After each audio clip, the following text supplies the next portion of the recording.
Hello guys, welcome back to my channel Eco Tutor. Here we will read English newspaper with Hindi explanation. So let's get start. Here the title is Cooking Fuel Smoke Damages Women's Brain IISc Study। तो smoke का मतलब होता है धुआं और fuel का मतलब होता है ईंधन।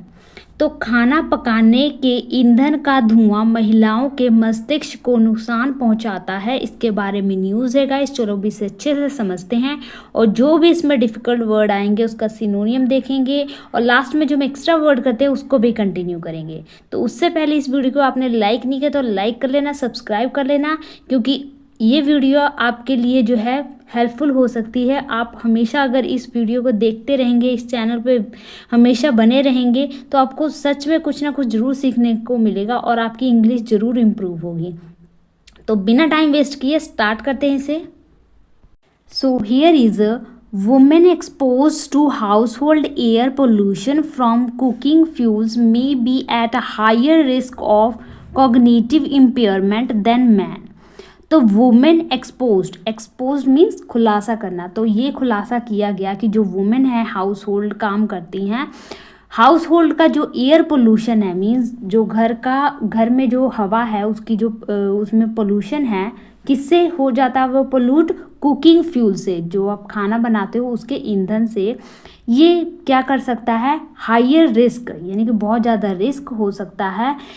कॉग्निटिव इम्पेयरमेंट, कॉग्निटिव मीन्स जो दिमाग से रिलेटेड हो यानी संज्ञानात्मक, और इम्पेयरमेंट का मतलब होता है डिसेबिलिटी या हानि। तो ये संज्ञानात्मक हानि जो है हायर रिस्क हो सकती है वुमेन में देन मैन, यानी कि पुरुषों से ज़्यादा वुमेन में इस प्रकार के कॉग्निटिव इम्पेयरमेंट ज़्यादा हो सकती है कुकिंग फ्यूल से। अ study by the Indian institute of science, तो ये एक कैसे ये पता चला? तो एक स्टडी की गई IISc द्वारा इन बेंगलुरु में हैज़ फाउंड, तो उसमें ये सब पाया गया। The study published in the Lancet Regional Health South East Asia journal. तो ये जो स्टडी है पब्लिश्ड की गई कहाँ, किसमें? In the Lancet Regional Health South East Asia journal में। Analysed MRI brain scans of ageing adults in the rural town of Srinivasampur in Karnataka.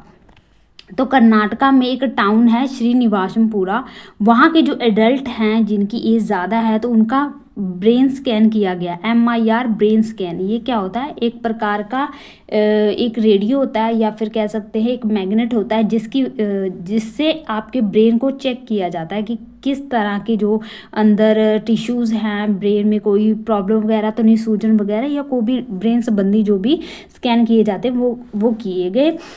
Next चलते हैं। तो उसको एनालाइज किया गया विश्लेषण करने पर, revealing that women might be at a higher risk of experiencing adverse effects in the brain. तो उस एनालाइज में ये रिवील किया गया कि जो वुमेन है might be at higher risk, वो हायर रिस्क पे हो सकती हैं। यानी कि यहाँ पे देखो कंपैरेटिव डिग्री का यूज़ किया गया है। तो यहाँ पे हम मैन और वुमेन का कंपेयर कर रहे हैं कि जो उनकी सिचुएशन या जो उनमें जो मस्तिष्क हानि है वो ज़्यादा हो सकती है। एडवर्स इफेक्ट्स इन ब्रेन, जो उनका ब्रेन है वो एडवर्स का मतलब होता है बुरी तरीके से, या डिसेबिलिटी या अनफेवरेबल जो आपके फेवर में ना हो, आपके पक्ष में ना हो, तो इसका जो है प्रतिकूल प्रभाव पड़ सकता है वुमेन में ज़्यादा। A team which also included researchers from the university of Chicago US explains that burning solid fuels for cooking. तो ये टीम है जिसमें शामिल हैं रिसर्चर कहाँ से? यूनिवर्सिटी ऑफ शिकागो US से भी। उन्होंने एक्सप्लेन किया जो ये बर्निंग है, यानी कि जो हम जलाते हैं सॉलिड फ्यूल्स को, यानी कि जो ठोस ईंधन हैं उनको जब जलाते हैं कुकिंग के लिए, specially in पूरली ventilator space. Ventilator यानी कि जहाँ पे क्या हो, हवा दूषित हो, ऑक्सीजन की मात्रा कम, हवा जो हो प्योरीफाई ना होता हो, बहुत ही डेंस कह सकते हैं प्लेस, वहाँ पे पूर वेंटिलेटर यानी कि जहाँ पे ऑक्सीजन जो है वो अपने आप को चेंज ना कर पा रहा हो, तो उस प्रकार के एरियाज़ में कैन रिलीज एयर पोल्यूटेंट्स, ये क्या कर सकता है, एयर पोल्यूटेंट्स यानी कि एयर को दूषित कर सकता है, एयर को पोल्यूट करने में अपना जो योगदान दे सकता है। Such as oxides of carbon, nitrogen, sulphur and heavy metals along with suspended particulate matter. तो उसमें क्या हो सकते हैं, ऑक्साइड्स हो सकते हैं। ऑक्साइड्स किसके, कार्बन के, नाइट्रोजन, सल्फर और हैवी मेटल्स जो हैं उसमें जो है सस्पेंड, निलंबित हो सकते हैं। ये निलंबित कण पदार्थ जो हैं उसमें हो सकते हैं। नेक्स्ट चलते हैं। Next is the pollutants have been shown to affect the brain through varied mechanism. तो ये जो पोल्यूटेंट्स है यानी कि जो ये दूषित हवा है, ये इसमें दिखाया गया कि ये अफेक्ट कर सकती है ब्रेन को कई प्रकार के मैकेनिज्म, विभिन्न प्रक्रियाओं के माध्यम से ये अपने ब्रेन को क्या कर सकती है, अफेक्ट कर सकती है, प्रभाव डाल सकती है। Primary ones being inflammation and oxidative stress, they said, इनमें से जो प्राइमरी है यानी जो प्रमुख है वो क्या है, इन्फ्लेशन और oxidative stress. Means inflation means सूजन, जैसे कहते हैं कि आपको घाव पे सूजन हो जाती है, इन्फ्लेम हो जाता है, वो सूज जाता है, इन्फ्लेमेशन। या ऑक्सीडेटिव स्ट्रेस, इस प्रकार की जो है ब्रेन को आपके डिसीज हो सकती हैं। The researchers analysed more than 4100 adults aged 45। तो जो रिसर्चर्स हैं उन्होंने विश्लेषण किया 4100 से भी ज़्यादा जो एडल्ट्स हैं उन पर, जिनकी उम्र कितनी है, 45 है एंड अबव या इससे ज़्यादा है।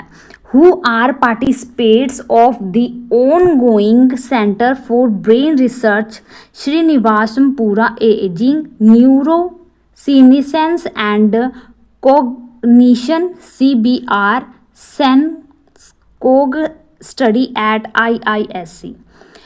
तो जो क्या है, पार्टिसिपेट है इसमें, जो ऑनगोइंग सेंटर है किसका, जो ISS में चल रहे centre for brain research Srinivasampur ageing, neurosenescence and cognition के क्या हैं, इसमें प्रतिभागी हैं या पार्टिसिपेटेड हैं, उनमें ये मतलब उन पर एनालाइज किया गया। MRI brain scans were taken for around 1000 of this participants. तो जो ये MRI ब्रेन स्कैन है ये टेकन किया गया अराउंड लगभग थाउजेंड्स जो प्रतिभागी हैं उनके ऊपर। कॉग्निटिव इम्पेयरमेंट दे एक्सप्लेन, तो जो ये कॉग्निटिव इम्पेयरमेंट है यानी कि जो संज्ञानात्मक हानि है, उन्होंने एक्सप्लेन किया इफेक्ट्स मेमोरी, ये क्या कर सकता है, आपकी मेमोरी को बुरी तरह से प्रभावित कर सकता है, रीजनिंग को, आपके तर्क को एंड स्पीच को। It may precede conditions like dementia and Alzheimer disease. तो डिमेंशिया का मतलब होता है ये जो ऊपर हमने पढ़ा ना, मेमोरी को, रीजनिंग और स्पीच, इसी का मतलब होता है डिमेंशिया। तो ये इस प्रकार के डिसीज जो हैं आप में हो सकती हैं। In which the affected person faces trouble performing daily routine activities. तो जब आपका ब्रेन अच्छे से डिसीजन नहीं ले पाएगा, अच्छे से जो है मेमोराइज नहीं कर पाएगा, काम नहीं कर पाएगा, तो उससे क्या होगा, आपकी जो डेली परफॉर्मिंग ड्यूटी है या जो रूटीन है वो भी क्या होगी, प्रभावित होगी। दिस स्टडीज ऑथर्स रोड, तो जो स्टडी के राइटर हैं उन्होंने लिखा, पोल्यूटिंग कुकिंग टेक्नोलॉजी यूजर्स में be at a higher risk for cognitive impairment. तो उन्होंने कहा कि जो ये पोल्यूटिंग कुकिंग टेक्नोलॉजी है ये हायर रिस्क हो सकती है संज्ञानात्मक इम्पेयरमेंट के लिए। नेक्स्ट चलते हैं। Rural females who tend to be more exposed than males. तो जो रूरल फीमेल्स हैं, रूरल मीन्स जो गांव में रहती हैं वो महिलाएं, जिनमें जो है टेंड है यानी कि झुकाव ज़्यादा है, more expose than males, male से भी ज़्यादा उनकी जो है हो सकती है, क्योंकि वही कुक करते हैं ना, तो कुक जो करेगा वही तो ज़्यादा इससे प्रभावित होगा। Could have greater vulnerability to household air pollutions. Vulnerability का मतलब होता है वीक, तो उसमें जो ये इस प्रकार की डिसीज़ होगी, क्योंकि वहाँ पे जो चांसेस है वो ज़्यादा हैं। Adverse effects on the brain, तो इसका एडवर्स प्रभाव पड़ेगा ब्रेन पर। एडवर्स मीन्स बुरा। Given the increasing burden of dementia, तो जो ये इंक्रीज हो रहा है बर्डन डिमेंशिया का, यानी कि आप अच्छे से सोच नहीं पा रहे हैं, रिकॉल नहीं कर पा रहे हैं, आपकी जो सोचने समझने और याद शक्ति की जो क्षमता है वो कम हो रही है, इसको बताते हुए an ageing related disorder. Ageing related disorder का मतलब एज के मुताबिक, एजिंग मीन्स एज से संबंधित जो डिसऑर्डर हो जाते हैं in India, the findings have significant implication for public health. तो जो ये फाइंडिंग है ये सिग्निफिकेंट इम्प्लीकेशन, सिग्निफिकेंट यानी कि इसको अच्छे से जो है इम्प्लीकेशन करना चाहिए for public health. Insights on how household air pollution can influence dementia risk, the team said. और टीम ने बताया कि उनको प्रोवाइड करना चाहिए इंसाइट्स। इंसाइट्स का मतलब होता है गहरी सोच, डीप पहुंच हो या फिर सूक्ष्म दृष्टि हो कि कैसे हाउस होल्ड जो एयर पोल्यूशन है, यानी कि घर में जो आप हवा को दूषित करते हैं उसी में आप ब्रीथ करते हैं, तो कैन इन्फ्लुएंस कर सकता है, यानी बढ़ा सकता है आपकी डिमेंशिया रिस्क, यानी कि जो आपसे दिमाग संबंधित यानी जो माइंड संबंधित डिसीज हैं उसके खतरे को ये इन्फ्लुएंस कर सकता है। Policies promoting clean cooking fuel technology adoption are primitive imperative का मतलब होता है जो इम्पॉर्टेंट हो, ज़रूरी हो। तो जो पॉलिसीज़ हैं उनको प्रमोटिंग करना चाहिए, किस प्रकार का, क्लीन कुकिंग फ्यूल, जो क्या हो, स्वच्छ हो, और ऐसी टेक्नोलॉजी जो बेहतर हो, और एडॉप्शन आर इम्पेरेटिव, इस प्रकार का जो एडॉप्शन हो मीन्स अपनाना, गोद लेना। एडॉप्ट का मतलब होता है गोद लेना। तो इस प्रकार के टेक्नोलॉजी या कुकिंग फ्यूल को अपनाना चाहिए जो स्वच्छ हो, ये बहुत ही ज़्यादा ज़रूरी है, इम्पेरेटिव है। दे रोट, उन्होंने लिखा। Overall this study broadens the understanding of how pollution causing cooking fuel is related with poor cognition, the author said.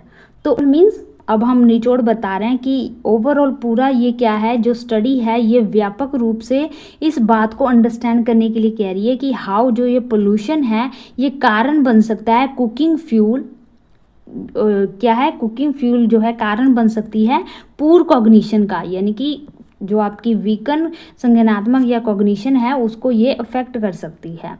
Community centre interventions to improve health literacy and clean cooking fuel adoption among rural Indians. तो community centre है, यानी कि समुदाय जो centre है उसको intervention करना चाहिए। इंटरवेंशन का मतलब होता है हस्तक्षेप करना, यानी कि आगे आना, उनको इसमें जो है पढ़ना चाहिए, उनको बीच में आना चाहिए इम्प्रूव करने के लिए हेल्थ लिटरेसी को। हेल्थ लिटरेसी, लिटरेसी मीन्स साक्षरता।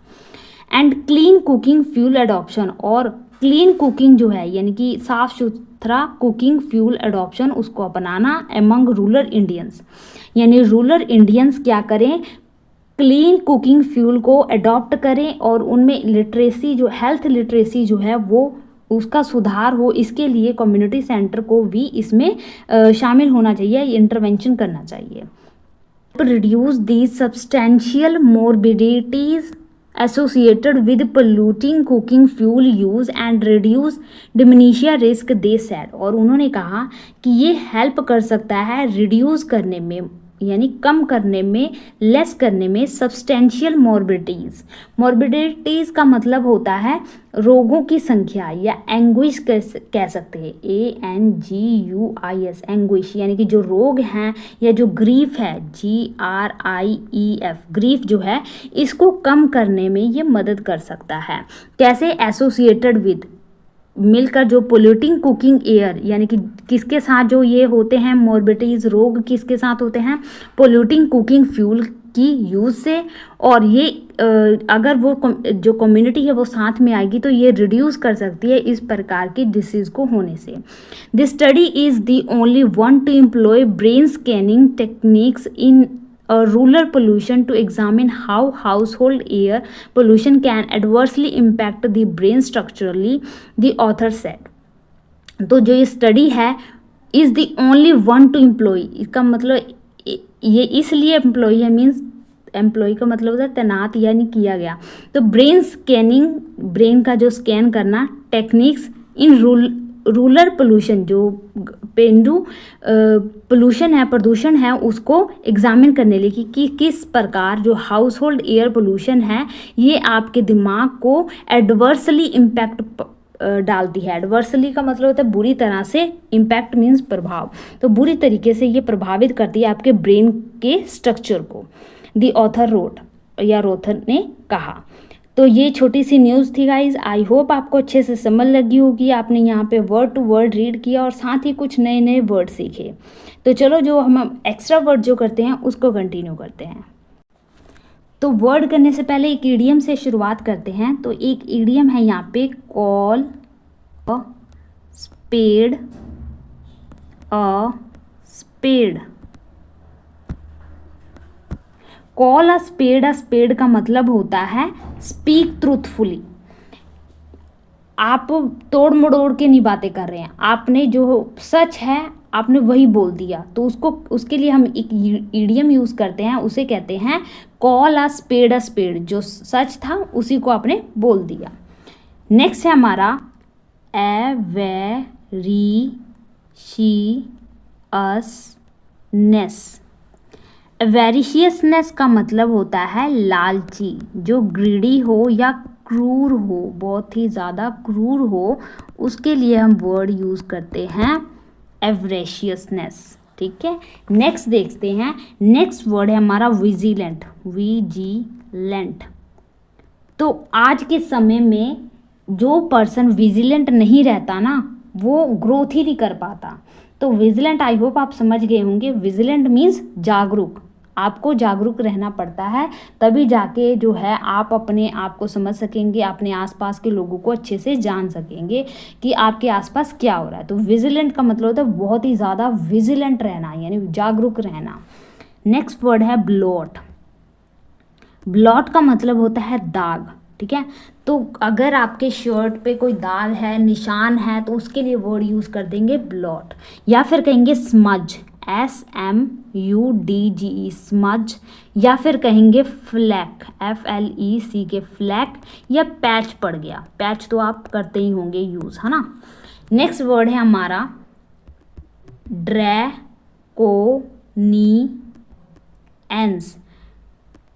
ड्रैकोनियंस का मतलब होता है जो स्ट्रिक्ट हो, कठोर हो। ठीक है, तो आप कई बार इस प्रकार के डिसीजन को लेते हैं या इस प्रकार के कदम को, स्टेप्स जो हैं उठाते हैं, जो क्या होते हैं, ड्रैकोनियंस होते हैं, स्ट्रिक्ट होते हैं, स्ट्रिंजेंट होते हैं, STRINGENT, स्ट्रिंजेंट। ठीक है, यानी जो कठोर हो, स्ट्रिक्ट हो, उसके लिए वर्ड हो जाएगा ड्रैकोनियंस। ठीक है, तो ड्रैगन क्या होते हैं, बहुत ही ज़्यादा खतरनाक होते हैं ना, कठोर थोड़े लगते हैं, तो ड्रैगन से याद कर ड्रैकोनियंस। ठीक है, नेक्स्ट देखते हैं। नेक्स्ट वर्ड है हमारा स्टिफल। तो स्टिफल तो कितनी बार आपको करवाया है मैंने। स्टिफल का मतलब होता है दम घुटना। तो इसको तो कितने सारे वर्ड जो हैं आपको रिलेट करके करवाए, सो उसको ट्रिक भी बताई थी, स्मोदर, स्टिफल, और कह सकते हैं एक्सफिजिएशन,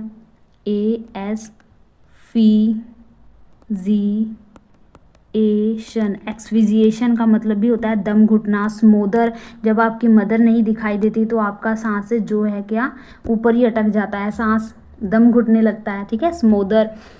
नेक्स्ट वर्ड है हमारा फोस्ट, FOIST, फोस्ट। फोस्ट का मतलब होता है इम्पोज करना। तो देखो यहाँ पे भी फोस्ट यानी इम्पोज, फोस्ट इम्पोज, फोस्ट इम्पोज, यानी कि आप किसी पे थोप रहे हैं, इम्पोज कर रहे हैं, तो इम्पोज कह सकते हैं, या फिर इन्फ्लिक्ट कह सकते हैं, यानी किसी पे थोपना। नेक्स्ट वर्ड है कोहेयर, कोहेयर का मतलब होता है कंबाइन करना, यानी जोड़ना, जड़ना, जैसे कहते हैं कि ये कंबाइन करना, कोहेयर करना। ठीक है, नेक्स्ट वर्ड है सेटबैक का मतलब होता है फेलियर, FAILURE, फेलियर, या कहेंगे मिसफॉर्चून, नाकामयाबी को भी कहेंगे सेटबैक। नेक्स्ट है कॉन्फाइन का मतलब होता है कैद करना, आप उसको रिस्ट्रिक्शन लगा रहे हैं उस पर, रिस्ट्रिक्शन, तो इसके लिए एक वर्ड यानी कि आप उसमें बाधा डाल रहे हैं, तो इसके लिए वर्ड है इम्पीड करना। ठीक है, इम्पीड मीन्स बाधा उत्पन्न करना या कन्फाइन करना, कैद करना। नेक्स्ट वर्ड है हमारा प्रोलीविटी। प्रोलीविटी का मतलब होता है रुझान या प्रवृत्ति। तो पहले समय में जो लोग हैं ना, वो ज़्यादातर कहाँ पे जो है हैबिट करते थे, यानी निवास कहाँ पे करते थे, जहाँ पे क्या हो, नदियाँ हो, झरने हो, या फिर पानी का कोई साधन हो, वहाँ पे वो बसने का वो उनमें प्रवृत्ति थी, यानी प्रोलिविटी थी, रुझान थी, प्रवृत्ति थी। तो आई होप समझ गए होंगे, मीन्स रुझान यानी कि वहाँ पे टेंडेंसी ज़्यादा हो, प्रोलिविटी। नेक्स्ट वर्ड है एबोरेंटली। एबोरेंटली का मतलब होता है जो बहुत ही ज़्यादा बैड हो, कुछ अजीब हो, बैड कह सकते हैं, या घिनौना। तो एबोरेंटली का मतलब होता है जो घिनौना हो, बैड हो। नेक्स्ट वर्ड है नोशन। नोशन का मतलब होता है कि आपके क्या नोशन है, क्या थॉट हैं, क्या विचार हैं। नोशन मीन्स थॉट, विचार। ठीक है। नेक्स्ट वर्ड है डिप्रेव्ड। डिप्रेव्ड का मतलब होता है जो दुष्ट हो, भ्रष्ट हो, यानी कहते हैं कि ना तुम बहुत दुष्ट हो, दूसरों की मदद नहीं करते हो, अपनी जब ज़रूरत पड़ती है तो दूसरों से मदद ले लेते हो, और जब दूसरों की मदद करनी होती है तो तुम करते नहीं हो, यानी तुम क्या हो, दुष्ट हो। ठीक है, या फिर बेकार हो, बैड हो, या भ्रष्ट। जैसे भ्रष्ट कहते हैं ना कि जो लीडर होते हैं वो भ्रष्ट होते हैं, किसी की पार्टी में वो चले जाते हैं तो भ्रष्ट होते हैं, यानी डिप्रेव्ड, भ्रष्ट या दुष्ट। नेक्स्ट वर्ड है हमारा डिप्राइव्ड। DEPRIVED, deprived. डिप्राइव्ड का मतलब होता है वंचित। तो ऐसे कई सारे लोग हैं जो भारत की सरकार द्वारा चलाए गए स्कीमों से वंचित हैं। ठीक है, उनको नहीं पता चलता, क्योंकि वो क्या नहीं रहते, विजिलेंट नहीं रहते। विजिलेंट रहेंगे तभी तो जाके उनको सभी जो फैसिलिटीज़ हैं अच्छे से मिलेंगी, इसलिए वो क्या है, वंचित हैं, क्योंकि वो विजिलेंट नहीं रहते। ठीक है। नेक्स्ट वर्ड है हमारा हाइपरवेंटिलेटिंग। बड़ा वर्ड है। तो हाइपरवेंटिलेटिंग का मतलब होता है ब्रीथ। जब आपको ब्रीथ लेने में समस्या आ रही है, आप बहुत ही हार्डली ब्रीथ कर पा रहे हैं, जैसे मान लो आप तेज़ी से दौड़ कर आए हैं, ठीक है, और अगर आपको बहुत दूर से दौड़ कर आए हैं और आपको एक बंद कमरे में बंद कर दिया जाए, तब आपको सांस आएगा, नहीं आएगा। आपको आपका दम घुटने लग जाए, स्मोदर करने लग जाएंगे, या फिर आपको क्या होने लग जाएगा, एक्सफिजिएशन होने लग जाएगा। तो सांस लेने में जब आपको कठिनाई आए तो उसके लिए वर्ड यूज़ कर सकते हैं हाइपर वेंटिलेटिंग। इसीलिए तो जो वेंटिलेटर के सहारे वो सांस लेते हैं, तो हाइपर वेंटिलेटिंग। ठीक है, समझ लेना। तो गाइज़ आज के लिए वर्ड हम इतने रखते हैं। आई होप आपको ये वर्ड अच्छे लगे होंगे। अच्छे लगे हों तो प्लीज़ लाइक कर देना, सब्सक्राइब कर देना, और अपने दोस्तों के साथ भी शेयर कर देना। तो मिलते हैं गाइज़ नेक्स्ट वीडियो में। Thank you for watching.